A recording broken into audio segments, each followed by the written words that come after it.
Assalamualaikum and good day everybody. So today we will discuss on our next topic, still under working capital management, but we will start with management of current asset, chapter 5. Now let's start. First of all, let's look at these learning objectives. First, in the end of this topic, students shall be able to understand the common techniques for managing inventory and differing views on inventory management. Number 2, students shall be able to describe accounts receivable management, including credit selections and standards, credit terms, and credit monitoring. And number 3, students shall be able to explain the different mechanisms for managing firms' cash collection and disbursement procedures. Now let's look at the first slide here. Current assets management include the management of inventory, accounts receivable, cash, as well as marketable security. For initial, let's start on inventory. There are three types of inventory, which are raw materials, work in progress, and finished goods. Raw materials are the basic materials purchased from suppliers to be used in the production process. Work in progress, whereby are the inventories that are partially complete but still require some additional work before they can become finished goods. And lastly, finished goods, which are the finished products that are ready to be sold to the customers.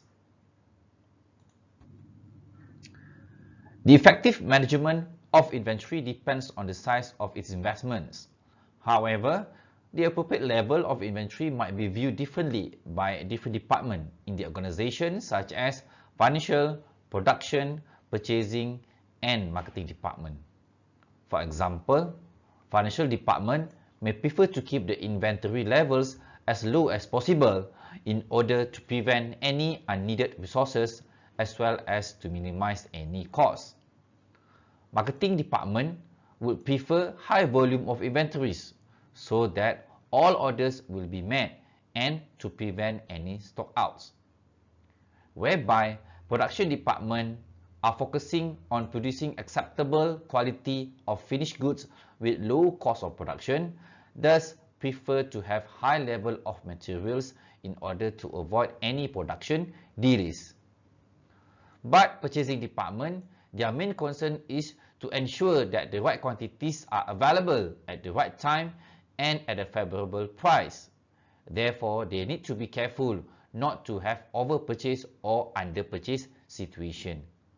So from this issue, we can see that different departments or different managers require different level of inventories. There are several techniques that can be used by the firm in managing their inventory.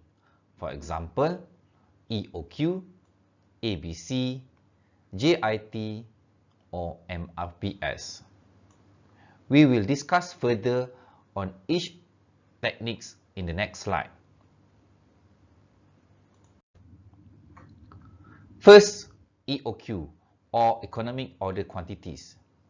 EOQ is a model where firm will determine the optimal size for an inventory after taking into consideration its expected demand, ordering, and storage costs so that the total inventory costs are minimized. This model assumes that total inventory costs consists of total ordering costs and total holding costs. Ordering costs consist of administration costs of placing and receiving orders, process the orders, and checking the orders. Holding costs are the variable costs per unit of holding the inventory for specific time, which include storage costs, insurance costs, and opportunity costs of funds invested in the inventory. Theoretically, ordering costs may reduce as the order size increase, whereby the holding costs increase as per order size increase. Therefore, EOQ model will examine the trade-off between ordering and holding costs in order to determine the order quantity that will give the minimum total of inventory cost. This is the formula of economic order quantities.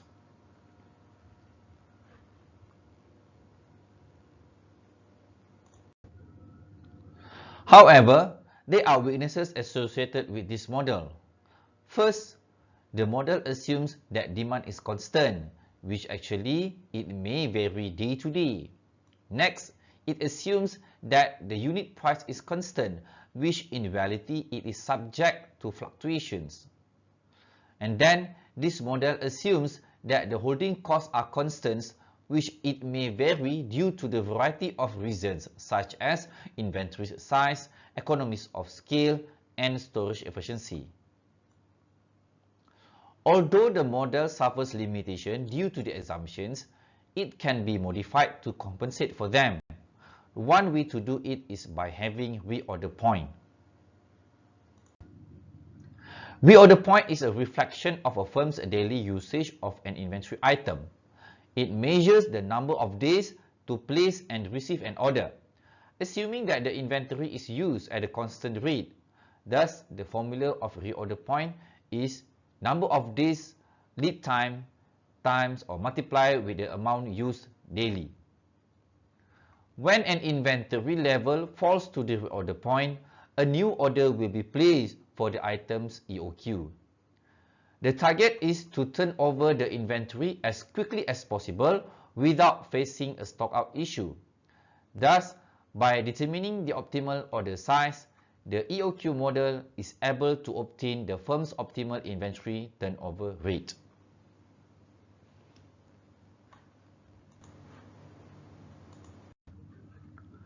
Next is ABC system. ABC system is where the firm's inventory is divided into three categories, namely A, B, and C. Category A means these are the items with the highest value of investments. Due to its status, these items are verified daily by running a perpetual inventory system and are closely monitored. Normally, it consists of approximately 20% of the firm's inventory items but consume approximately 80% of its investment. Next, category B. This item consists of items comprising the largest investment in inventory. They are monitored regularly, for example, in weekly basis. Then we have category C. This category comprises a large number of items that require small investment. They are monitored using techniques such as two-bin method. You can read further in your textbook about this two-bin method. Then we have just-in-time or JIT system. This system able to minimize investment in inventory. The materials are ordered when they are needed in production. Ideally, firm will only have work in progress and no safety stock maintained. In order for the system to work well, firm must maintain a good cooperation and relationships with the suppliers and the transportation companies that they link with. The materials order must meet the expected time delivery and certain level of quality standard which normally high to meet its efficiency level. As a result, the firm will be less encumbered with non-value added costs from the elimination of non-value added activities.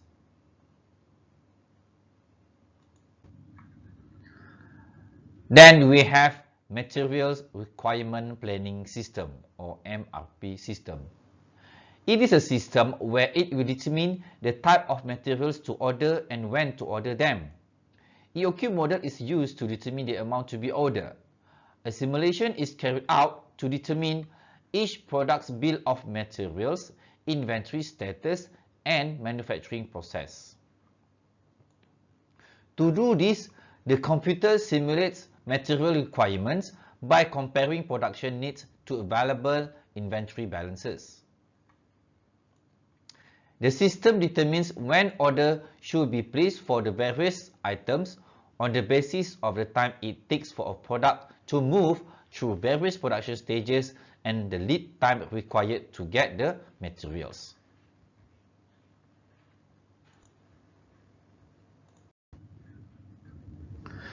Now let's go to the second item under current asset, which is account receivable. In business, credit sales form a large portion of the business sales. Thus, as there is a credit sales, account receivable will exist. Typically, account receivables comprise about 25% of the firm's sales. Receivables must be managed and monitored because the cash flows from sale cannot be invested until the debt is collected. Firm must maintain an efficient management of receivables. It can be done by collecting debt from receivables as quickly as possible without put extra pressure to the receivables. To do this, there are various aspects that need to be considered. For example, credit selection, credit term, cash discount, and credit monitoring and collection. I will explain further on every aspect here. First, credit selection.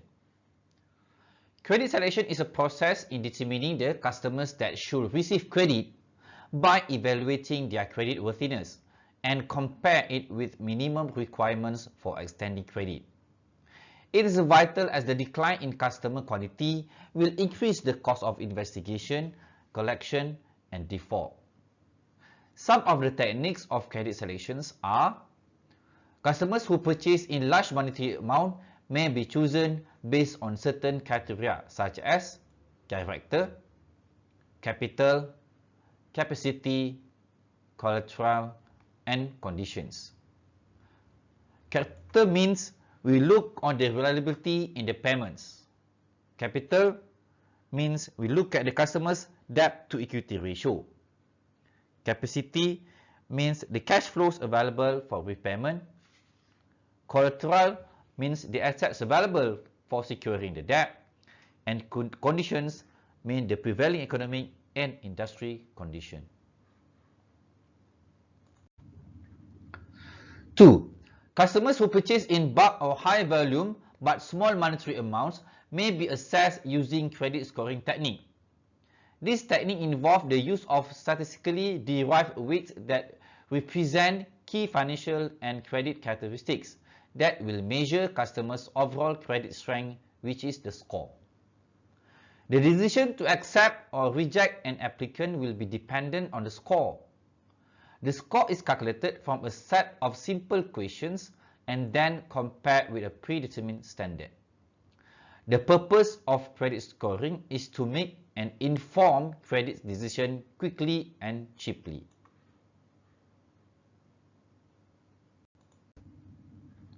Credit standard for customer may change from time to time.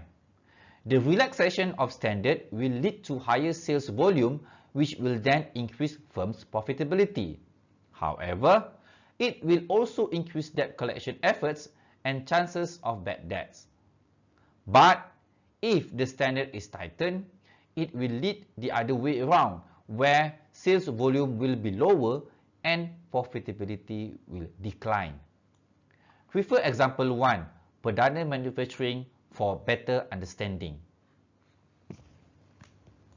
The next aspect in receivables management is credit term. Credit terms are terms of sale that are laid out by firm for credit to be extended to customers. It identifies the possible discount for early payment, which is represented by A, the discount period, which is represented by B, and the total credit period, which is represented by C. For example, terms 3/10 net 45 indicate that a 3% discount is obtained if the account is paid within 10 days. If not, it must be paid within 45 days. Any chance of failure to take up the discount is a cost to the customer. This can be calculated as the cost of foregoing the discounts to the customers. A firm's normal credit terms should match industry standards, while individual customer terms should reflect the risk of the customer. Students may refer to example 2, Purnama Enterprise, for further understanding. If you refer to the slide right now, I shows you the formula in calculating the cost of foregoing the discount to the customer, which is A over 1 minus A times 360 over C minus B. By using the example in previous slide, we can see that the cost of foregoing the discount to the customer is equivalent to 31.78%.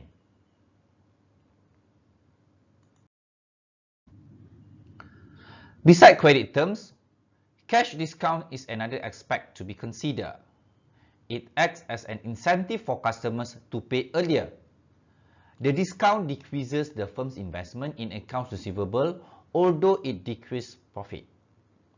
A cash discount helps in the reduction of bad debts and may increase the sales volume. The last aspect will be credit monitoring and collection. Credit monitoring is a continuous review of firms' accounts receivable to examine whether customers are paying based on credit terms stated. This letter will alert the management when slow or non-payment accounts occurs. Monitoring can be carried out by calculating the average collection period, preparing aging table of accounts receivable, and undertaking effective collection technique. Now, let us look at the factors in determining the size of accounts receivable. Number 1, nature of business. The nature of business will determine the size of its accounts receivable. For example, manufacturing companies usually have larger amounts and percentage of receivables as compared with supermarkets. Number 2, level of sales. Normally, the higher the sales volume, the greater the accounts receivable balance will be, especially those that practices selling on credit basis. 3. Credit and collection policies. If a firm adopts a strict credit and collection policy, accounts receivable balances will be small and vice versa. Next big item in managing current assets will be cash management. Cash management is mainly maintaining the liquidity of a firm to minimize the risk of insolvency. Whenever a firm unable to meet its liabilities on time due to lack of liquidity to make payment on its financial obligation, it will be vulnerable to be insolvent. Therefore, financial manager must have strategies to have a balance between holding too much or too little cash. There are 3 motives why firm held its cash as identified by John Keynes in his book. First, transaction motive. Next, precautionary motive. Then, speculative motive. Motive number 1 is transaction motive.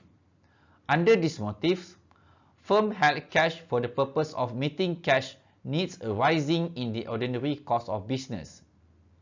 It includes regular cash outflows such as salary, utility bills, and etc., as well as the acquisition of inventories and non-current assets. The amount of cash needed for transaction motive may be vary in between industries. This will depend on its certainty of cash flow predictions. Next motive will be precautionary motive. This is where cash is held as a buffer for any unexpected needs that may arise. The balances may be in the form of cash or marketable securities that can be liquidated easily. Then, speculative motive. Cash balance under speculative motive is held for any potential of profit-making situation. For example, purchasing materials in bulk in anticipation of a fall in price reduces the cost of sales and increases profit.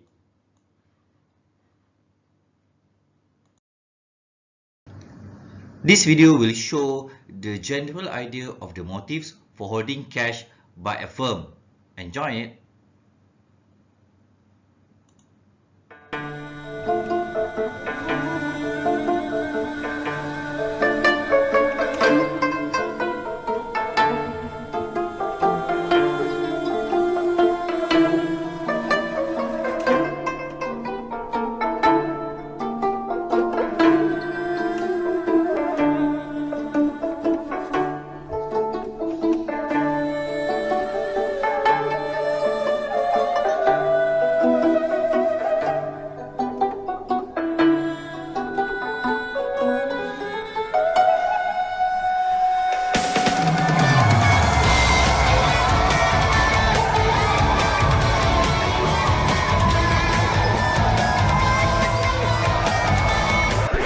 Created using Powtoon.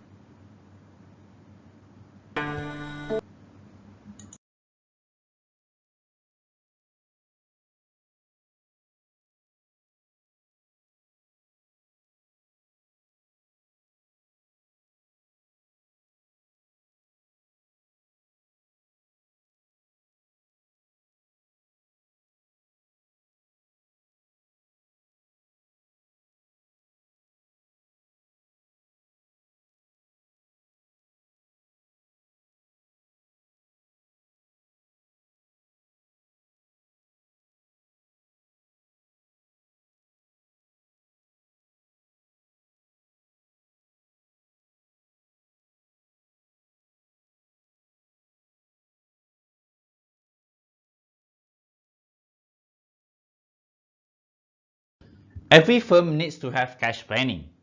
It is necessary for them to prepare a statement of planned inflows and outflows of cash known as cash budget. Cash budget is an estimate of firms' short-term cash requirements which then divided into smaller intervals. The number and type of interval depends on the business nature. Annual or quarterly cash budget used by firms with stable and certain cash flows. However, monthly cash budget is used by firms' cash flow is seasonal and uncertain. The cash budget will indicate whether cash surplus or shortage is expected in the time intervals.